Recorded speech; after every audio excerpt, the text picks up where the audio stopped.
Alhamdulillah wa syukurillah, hari yang ditunggu-tunggu telah tiba.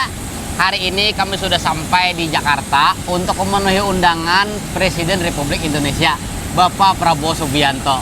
Karena beliau hendak menjamu tamu beliau dari Malaysia, yaitu Perdana Menteri Malaysia.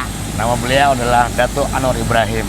Jadi merupakan suatu kehormatan, kebanggaan bagi kami sebagai seniman tradisional, seniman Madihin dari Kalimantan Selatan. Dan ini undangan bukan yang pertama kali, tapi yang ketiga kali dari Bapak Prabowo Subianto. Berarti beliau repeat order. Ya, dan ini adalah undangan pribadi dari beliau. Semoga dengan penampilan kesenian Madihin di hadapan Bapak Prabowo Subianto dan juga Perdana Menteri Malaysia, semoga Kalimantan Selatan semakin terkenal, seni Kalimantan Selatan semakin viral. Doakan juga kami, mudah-mudahan lancar acara sampai selesai. Amin. Assalamualaikum.